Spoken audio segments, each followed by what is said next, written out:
Good morning, 8th class. In the second part of exercise 14.1, we have to factorize the following expressions. In the first part, you have learnt how to factorize all the terms. तो इसमें आपने common factor बाहर निकालना है, इनको factors बनाने हैं.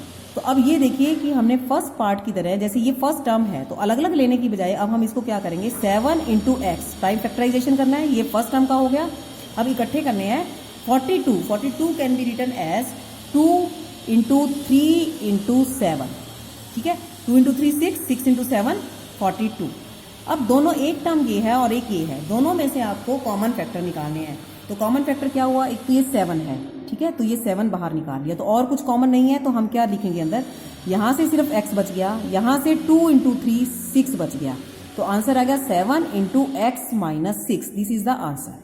ठीक है, सेकेंड पार्ट. अब यहां से देखिए, इसको क्या लिख सकते हैं हम, 2 इंटू 3 इंटू पी. ठीक है, माइनस 12 को हम क्या लिख सकते हैं, 2 इंटू 2 इंटू 3, 2 2 4 3 12 इंटू क्यू. दोनों में से कॉमन क्या हुआ, एक तो 2 है, दोनों में से 2 कॉमन ले लिया. एक 3 कॉमन है, एक ये 3 ले लिया. ठीक है, इंटू यहां से क्या बच गया, p, और यहां से क्या बच गया, ये 2 भी बचा हुआ है, क्यू भी बचा हुआ है, तो 2 क्यू. तो now it may be written है 6 इंटू पी माइनस 2 क्यू. ठीक है, थर्ड पार्ट. ये देखिए 7 इंटू ए प्लस इसको लिख सकते हैं 2 इंटू 7 इंटू ए. तो क्या कॉमन है, एक तो 7 है, हम 7 बाहर निकाल लेंगे. एक a है, एक a बाहर निकाल लेंगे. ठीक है, अंदर से क्या बचा, a plus 2. This is the answer. ठीक है, अब आ जाइए क्वेश्चन इसका फोर्थ पार्ट. फोर्थ पार्ट में, हाँ जी, इसको हम क्या लिख सकते हैं, minus 2 into 2 into 2 into 2 4 times into Z. ये फर्स्ट के बन गई, plus 2 into 2 into 4 5 into Z की पावर 3, यानी कि जेड इंटू जेड. कॉमन क्या आया, 2 बार तो 2 कॉमन आ गया, 2 इंटू 2. ठीक है, ये 2 बार हो गया और यहाँ से भी 2 बार. ठीक है, और एक बार जेड है, एक बार जेड कॉमन आ गया. बाकी ये जेड हमने बाहर निकाल दिया, तो जो बाहर निकाल लिया उसको मैंने सर्कल करके दिखाया है. अब अंदर देखिए, अंदर क्या बचा, 2 into 2 4 plus 5 into Z 5 Z. ये आ गया आपका 4 Z into 4 plus 5 Z. This is the answer. ठीक है, now in the next part. अब इसमें से क्या कॉमन आया, क्या फैक्टर, 2 इंटू, बाकी बच गया 10, 2 इंटू 5. ठीक है, इंटू एल इंटू एम. ठीक है, ये तो फैक्टराइजेशन इसका फर्स्ट टर्म का हो गया. अब 30 का लिखेंगे. अब 30 का क्या क्या आ गया, 30 का 2 3 और 5 इंटू ए इंटू एल इंटू एम. ठीक है, क्या कॉमन है, एक तो 2 कॉमन है, it may be written as this. Then 5 common है, 5 बाहर निकाल सकते हैं. और क्या आया, एक एल कॉमन है, हमने एल निकाल लिया, और एक एम कॉमन है, हमने एम निकाल लिया.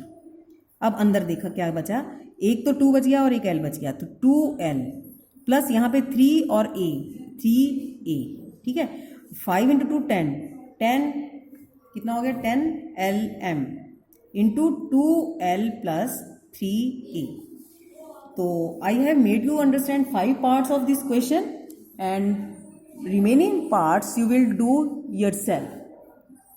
Now I am doing question number 3. Question number 3 में क्या है, डायरेक्टली देखिए, ये पार्ट है, जैसे इसमें चारों टर्म्स में से कुछ भी ऐसा कॉमन नहीं निकल रहा. ठीक है, इनको ग्रुपिंग करनी है. मतलब क्या है, एक यहाँ ग्रुप बना लिया और एक यहाँ ग्रुप बना लिया. ठीक है, इस ग्रुप में से आप ये देख रहे हो कि इसमें से दोनों में से x कॉमन है, तो x can be taken out. अंदर क्या बच गया, यहाँ पर x, और ये क्या बच गया, y.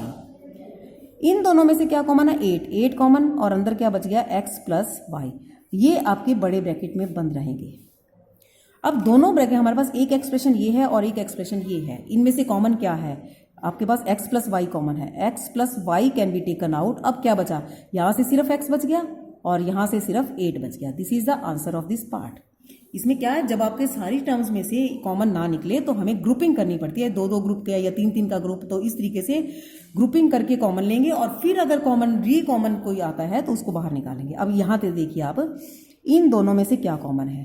देखो डायरेक्टली करना सीखो, क्योंकि अदरवाइज क्या है 15xy, क्या इससे क्या है, बन गया 3 × 5 × x × y, ठीक है। -6x, इसको क्या लिख सकते, 2 × 3, तो कॉमन क्या आया, एक तो 3 आया और एक x आया, तो 3x कॉमन है। तो आप इसको डायरेक्टली भी करना जब सीखेंगे तो दोनों में से, और इन दोनों में से कॉमन आएगा 3x कॉमन गया, 15 को 3 से डिवाइड किया 5, xy को x से किया तो सिर्फ y बच गया, -6 को 3 से किया 2, x से x कट गया। अब इन दोनों में से कुछ भी कॉमन नहीं आ रहा, तो I can write it as 1 as a common factor, तो 5y - 2, ठीक है। अब एक एक्सप्रेशन तो आपका ये बन गया और एक एक्सप्रेशन ये, तो दोनों में से कॉमन क्या है, 5y - 2, बाकी क्या बच गया 3x + 1, ठीक है। अब आ जाइए थर्ड पार्ट में क्या है, ग्रुपिंग करेंगे हम। ग्रुपिंग 2 टर्म्स ये और 2 टर्म्स ये, इन दोनों में से कॉमन x, अंदर क्या बच गया a + b, इन दोनों में से क्या -y कॉमन आ गया, क्योंकि दोनों में माइनस है, माइनस भी ले लिया और y भी ले लिया। जब बाहर माइनस है तो अंदर साइन चेंज हो जाएंगे, यहाँ क्या बच गया a + b, तो एक टर्म ये है और एक आपका एक्सप्रेशन ये है। दोनों एक्सप्रेशंस में से कॉमन क्या है, a + b, तो a + b can be taken out, अंदर क्या बच गया x - y, ठीक है।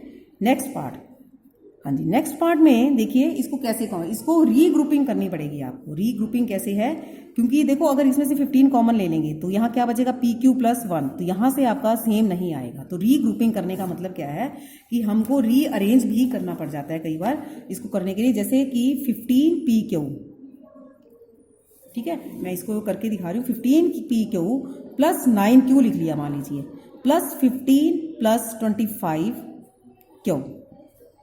अब इसमें से ग्रुपिंग करेंगे हम, इन दोनों में से क्या कॉमन है, 3q कॉमन, यहाँ बच गया 5p प्लस यहाँ बच गया 3, यहाँ से क्या कॉमन है बाहर 5, यहाँ 3 + 5, ठीक है, 3 + 5, और यहाँ से आपका जब q कॉमन आ गया तो 5p + 3, ठीक है, और यहाँ से 15 और ये q। इस तरीके से री अरेंजमेंट करना है आपको, हाँ जी। तो मैंने ऐसे बताया कि इसको रीग्रुपिंग करनी है, तो रीग्रुपिंग करने के लिए हमने क्या किया, 15pq + 9q प्लस ये वाला इधर आगे ले लिया और 15 + 25p।